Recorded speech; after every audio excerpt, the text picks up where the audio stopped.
ब्रह्मा मुरारी त्रिपुरांतकारी भानु शशि भूमिसुतो बुधश्च गुरु शुक्र शनि राहु केतवा सर्वे ग्रह शांतिकरा भवन्तु। नमस्कार। हमारी जन्म पत्रिका के अंदर बहुत सारे योग होते हैं, अनेक योग हैं, अच्छे योग भी हैं, बुरे योग भी हैं, किंतु एक योग जिस पर हम आज चर्चा कर रहे हैं उसका नाम है गुरु चांडाल योग। गुरु चांडाल राहु को कहते हैं। दोनों ग्रह जब एक साथ कुंडली में किसी घर पे बैठते हैं तो वो गुरु चांडाल योग है। ये निर्धनता को पैदा करने वाला योग है, शारीरिक मानसिक परेशानी को पैदा करने वाला योग है, और कुंडली के जिस भाव से ये योग बन रहा है उस भाव से संबंधित दिक्कतें परेशानियां जातक के जीवन में आती हैं। तो इसी पर हम चर्चा करेंगे कि इस तरह के जब योग आते हैं तो उनको कैसे सुधारा जाए। मुख्य बात यह है गुरु चांडाल योग। अब आप एक पत्रिका देख लीजिए, 4 जुलाई 94, 12:59 दिल्ली का जन्म है, कन्या लग्न है और मेष राशि है। ये कुंडली का दूसरा घर है। यहाँ पे गुरु और राहु दोनों इकट्ठे मिले हुए। तुला राशि में सेकंड हाउस में गुरु राहु कंबाइंड, ये हो गया गुरु चांडाल योग। अब ये जो सेकंड हाउस है ये आपका किसका घर है? धन स्थान, कुटुंब स्थान, नेत्र, गला, परिवार, ये सब बातें सेकंड हाउस से कंसिडर की जाती हैं। तो अब इसका योग का दुष्प्रभाव यहाँ पर देखने को मिलेगा। फाइनेंशियल क्राइसिस आएगा जीवन में, आर्थिक संकट आएंगे, पारिवारिक कलह, परेशानियाँ बढ़ेंगी, ये सब चीज़ें जीवन में आएंगी। अब जो गुरु स्थान हानि करो जीवो, ये भी कहा जाता है कि गुरु जिस घर में होता है उस घर की हानि भी करता है। जैसे दिया प्रकाश चारों तरफ फैलाता है किंतु अपने नीचे अंधेरा रखता है, ठीक उसी प्रकार से बृहस्पति जस्ट लाइक लाइट प्रकाश, और जिस घर में बैठता है उस घर को दबाता है, जहाँ देखता है वहाँ बहाल करता है, बहुत अच्छा रिजल्ट देता है, दृष्टि का फल बहुत अच्छा है। अब ये जो घर वाला ये जातक है ये फाइनेंशियल क्राइसिस से जूझ रहा है, इसको आर्थिक परेशानियाँ घेरे हुए हैं, समझ आ नहीं रहा है कि करना क्या है। उपाय कई कर चुके हैं किंतु सिंपल सा अगर ये उपाय करते हैं सिर्फ इस योग को समझ के तो रिजल्ट बिल्कुल सामने दिखाई देते हैं। अब वो कैसे करेंगे? आपने ये पत्री देख ली, इसमें आपका गुरु राहु गुरु चांडाल योग। अब ये गुरु क्या क्या चीज़ बताता है हमको। बृहस्पति का संबंध किन चीज़ों से है? सतोगुण से है। गुरु का संबंध स्थिर प्रकृति से है, आकाश तत्व से है, विद्या का कारक है, संतान का कारक है, शुभ का सूचक है, कफ व्याधि का कारक भी है, और ईशान दिशा नॉर्थ ईस्ट जो सबसे पवित्र दिशा जो होती है उसका भी जो है अधिपति है। इसी प्रकार राहु क्या है?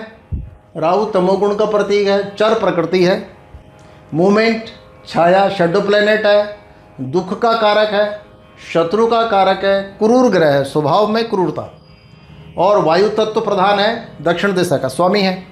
अब ये कैरेक्टरिस्टिक्स इसलिए जानने होते हैं कि आप इसी के आधार पे उपाय करते हैं फिर आगे जाके कि हमको उपाय करने क्या है। अब आपको करना क्या है? आपको प्लस माइनस का खेल खेलना है। अगर आपको प्लस माइनस का टेक्निक समझ में आ गया तो आप अपने कुंडली के जितने भी इस तरह के दोष हैं या कुयोग है उनको आप बैलेंस कर सकते हैं, बहुत अच्छे ढंग से कर सकते हैं बैलेंस। अब आप सबसे पहले प्लस किसको करेंगे? बृहस्पति को, गुरु को। अब गुरु को प्लस कैसे करना है? जैसे कि केला बृहस्पति का फल है तो 1 दर्जन केला उसमें दक्षिणा रख के 21 रुपये रख दीजिए 1 दर्जन केले में, और बृहस्पतिवार के दिन गुरुवार के दिन जा कर के शिवालय में उसको चढ़ा दीजिए, दान कर दीजिए। और ये कम से कम 3 गुरुवार इतना कर लीजिए, गुरु का बल बढ़ेगा। केसर का तिलक लगाइए माथे पे, केसर का तिलक, केसर के तिलक से गुरु का बल बढ़ेगा। और ये जो बीज मंत्र है ओम ग्राम ग्रीम ग्रोम सह गुरुवे नमः, इसका जाप करिए 1 माला डेली।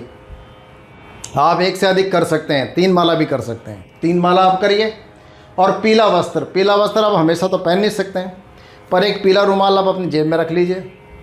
अगर पीला रुमाल नहीं है तो हल्दी की छोटी सी गांठ जो है वो आप अपनी जेब में रख लीजिए। तो आपका जो संबंध है गुरु से बना रहेगा, संबंध जो है उसकी शुभता आपके साथ जुड़ जाएगी। अब ये आपका प्लस वाला है। अब ये माइनस है।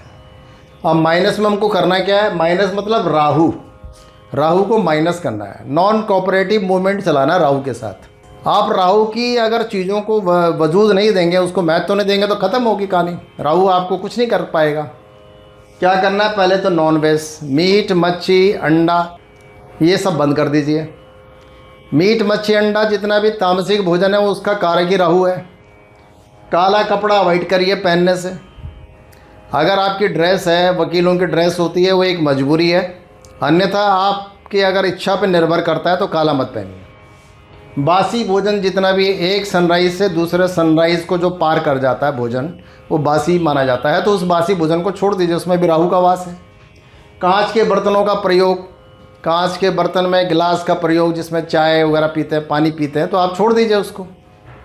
शराब जो है, जितनी भी दुर्गंधित चीज़ें हैं जिनमें एक स्मेल आती है, बैड स्मेल आती है, उनको आप छोड़ दीजिए। इससे क्या होगा, आपका राहु माइनस में चला जाएगा।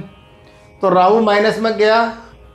इसके अलावा किसी भी ग्रह को अनुकूल करने के लिए उसके बीज मंत्र जस्ट लाइक फास्ट फूड, आपको उसमें न्यास विनियोग ध्यान ये सब की ज़रूरत नहीं होती है। जपने से प्रभाव मिलता है, जपने का फल मिलता है। ये बीज मंत्र जस्ट लाइक फास्ट फूड है, रेडीमेड फूड होता है, सीधा खा लिया। तो वैदिक मंत्रों में पूरा विधि विधान है, किंतु तंत्रोक्त बीज मंत्रों में जपने से ही फल मिल जाता है। तो आप इस मंत्र को संध्या काल में ओम भ्राम भ्रीम भ्रौम सह राहवे नमः, इस मंत्र का जाप करिए संध्या काल में। 1 माला कम से कम, अधिक से अधिक 8 माला। तो इससे क्या होगा, राहु ग्रह की अनुकूलता बढ़ जाएगी। और इससे क्या होगा कि आपको सिर्फ एक बार राहु का दान भी करना है। उसके लिए आप बुधवार का दिन ले सकते हैं या शनि का दिन ले सकते हैं। शनिवार, राहु को शनिवत माना गया है, तो शनिवार आप ले सकते हैं। शनिवार के दिन संध्या काल में 4 बजे से 7 बजे शाम के आप कंबल एक काला छोटा सा ले लीजिए, उड़द की दाल 1 किलो, तेल सरसों 200 ग्राम, नीला या काला फूल जो भी मिल जाए, अगर कोई फूल ना मिले तो गुलाब फूल ले लीजिए, खड्ग चाकू, बिल्वपत्र बेलपत्र 11, मौसमी जो फल होता है 5 पीस वो ले लीजिए। दक्षिणा माने भेंट 11, 21, 51, 101 जो भी आप रखना चाहें उसको रखिए। और राहु का दान शनि मंदिर में या भैरव मंदिर में या शिवालय में जा कर के दान कर दीजिए संध्या काल में। तो एक बार करना है दान, तो इसका रिजल्ट आप सामने देखेंगे कि क्या फ़र्क पड़ता है। इस तरीके से आप जो है अपने ग्रह को पूर्ण अनुकूल कर सकते हैं। और जो फाइनेंशियल क्राइसिस जिससे आप जूझ रहे हैं, जिस संकट को आप देख रहे हैं, तरह तरह के उपाय कर रहे हैं, तो आप अपनी कुंडली के इस उपाय को देखिए और इसको करिए और रिजल्ट आपके सामने अच्छा आएगा, 100% आपको दिखेगा। ओम शांति।